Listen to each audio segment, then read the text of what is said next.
guys, welcome to another recent reads, reading check-in, reading wrap-up, whatever we're calling this. I have quite a few books here that I read in the last week, 10 days, I don't even know how long it's been now. So we're just gonna go into this.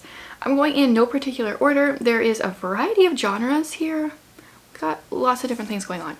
So the first one is Perfect World. This is a manga story about a man and a woman. I think they're in their late 20s.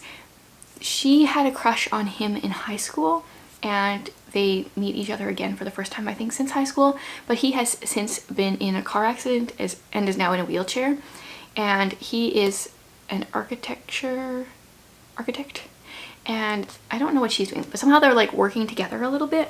And she is kind of trying to wrap her head around the fact that she kind of still has feelings for him, but she doesn't know how she feels about him being in a wheelchair and that whole process. I actually really enjoyed this.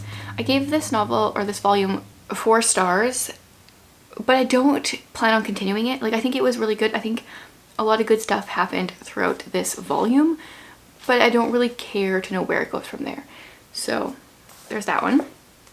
Then I read Dead Man's Puzzle. This one a subscriber sent to me a while ago, like a month or two ago. I'm actually getting to some of my books relatively soon after getting them, so I'm glad for that. So this is a puzzle lady mystery. Now I will say this is book 10 in the series, and I think this book probably would have been better if I would have started with book 1, because our main character's name is Cora. She's this older lady. She's known as the puzzle lady. She's known for making crossword puzzles, but she doesn't actually make them. Her niece that she lives with makes them. And her niece was going on her honeymoon in this book, so I was a little bit confused. So from my understanding, her niece makes them, but for some reason they pretend that Cora is making them, and she's like the poster lady for this. It felt like I needed some background. Like, how did Cora end up being the poster lady for this? Why does the niece not just say that she's doing it? I'm very confused as to that, and I know it can get really annoying when you're reading a series and they constantly, like the first chapter is just like, here's kind of an intro to the series. But this one really needed that. But that aside, the mystery was there was this man that was found dead and he was holding a crossword puzzle. So the police give it to Cora to solve because she's the puzzle lady, so of course she can solve it. She can't even solve crosswords, so she gets someone else to solve it.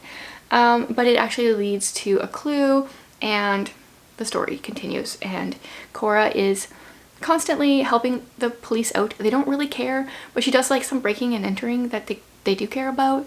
And she was kind of described as a bit of a Miss Marple, like at least the way she looked, but she didn't act like Miss Marple at all. She was very annoying. She was very assertive, and like the last word I would use for Miss Marple is assertive. She's the lady standing in the back, like watching everything, observing. Cora talked too much. I did like the dialogue between the characters sometimes. Like, Cora was pretty witty, but also she put her foot in her mouth so much.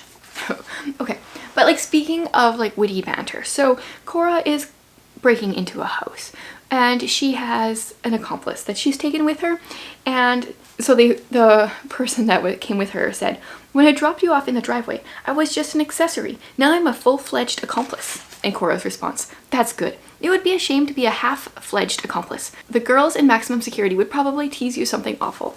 Like, she did have a nice sense of humor. Like, I liked that wit, but overall she just really annoyed me. I do have another book in the series that I would like to try. Maybe going into it knowing, I maybe should read the first book first, knowing a little bit more about the series. It was cool that there was crosswords in here. Let's see, can I find it now? So they showed you the blank one, and then a few pages later they actually showed you the solved one once she gave it to someone to solve. And there are some clues in there. I just kind of skimmed over it. I didn't even look at the crosswords myself. If I was maybe more into crosswords, I can do the mini crossword, the New York Times mini crossword. That's my jam. But like a full-fledged crossword, I'm not smart enough for that. So I think I ended up giving this one like 3 stars. Another one I read this week is Prairie Lotus. So this is a middle grade story set in Dakota country, I think. And our main character is a girl named Hannah. She's half Chinese. Her mom was Chinese, her dad is white. Her mom has died, and they just moved to Dakota Territory the town of LaForge in 1880. And this is a very good look at racism. Wow. So Linda Sue Park apparently really loved the Little House books growing up, but she, as an Asian person, like never felt represented, so she found a way to write a story where she could write an Asian person, you know, like Little House on the Prairie setting. So Hannah and her father have just moved to this new town, and he wants to open up a store, but he pretty much wants her to hide because in their experience, and like it's not his fault, in their experience, now I'm thinking of the other book, Hannah and like her mother and the other Chinese people they know have been treated very poorly. And it was a really good look at the racism. It was very frustrating, which it was supposed to be. The only thing, I gave this 4 stars. The only thing I really didn't like and that knocked it down a full star for me is that her own father never seemed to believe her. So she has this altercation with this man where she is not at fault at all. But like even her own father doesn't seem to, like he's like, what did you do? And she needed somebody to believe in her, and it should have been her own father. That part really annoyed me. But otherwise, I highly recommend this book.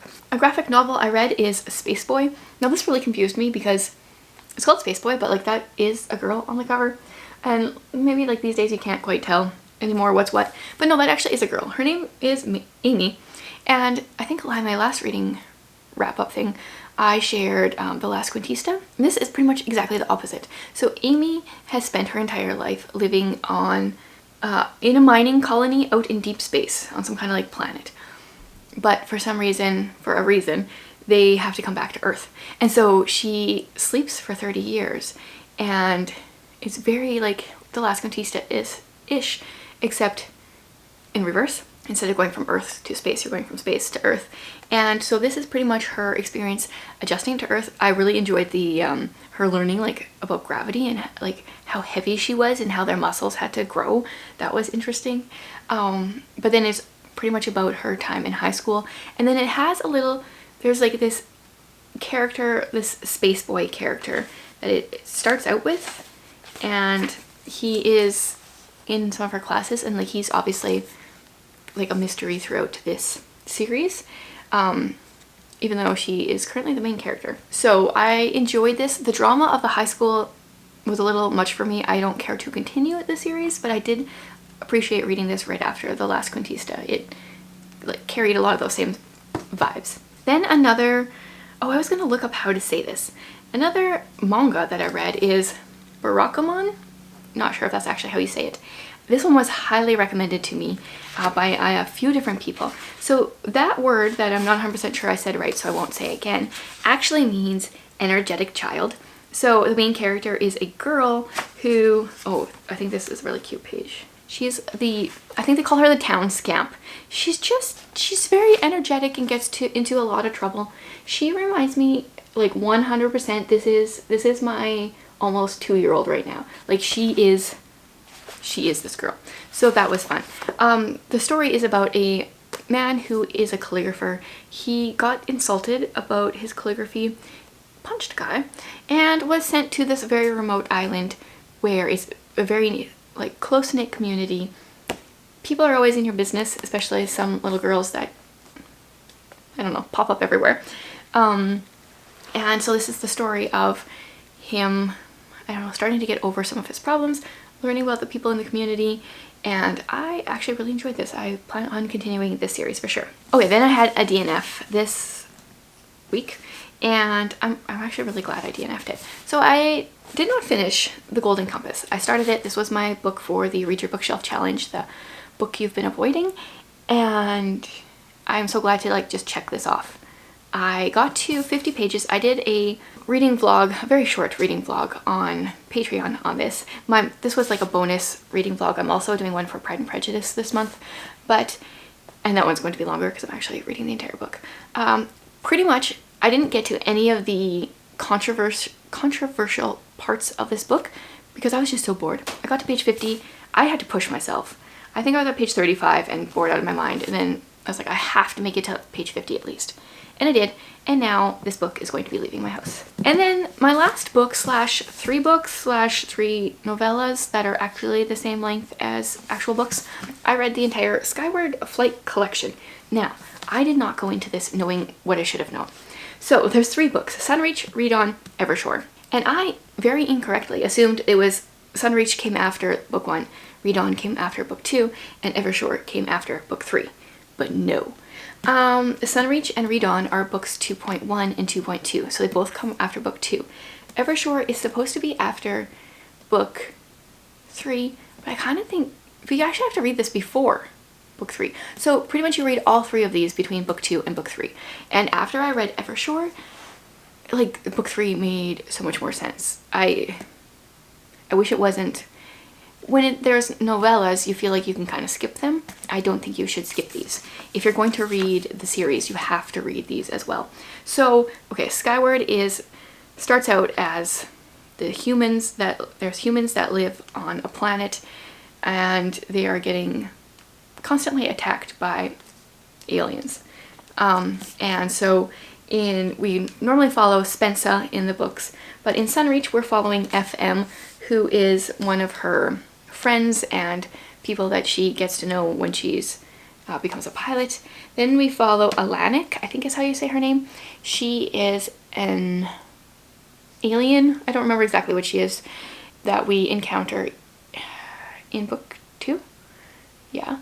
And then we follow Jorgen, who his call sign is Jerkface, and I won't say much because I don't want to spoil book 1, but he's like same as FM, he's in the same flight as Spensa.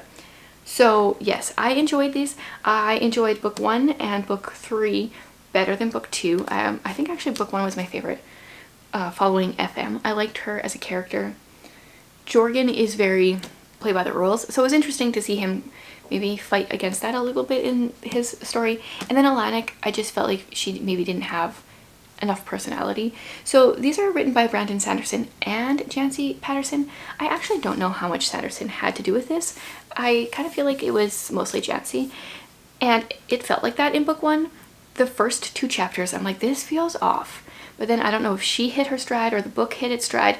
After that, then chapters 3 and on were good. But it kind of annoys me knowing that Sanderson didn't write these, or at least not all of it, because I just really like his writing. But I think I gave all of those books 4 stars on Goodreads. Some of them were a little bit more, some were more like 3.5, but I just rounded it all to 4 stars. So that was my reading week. I'm actually in the middle of 3 different books right now. Let me know something that you have read in this last week.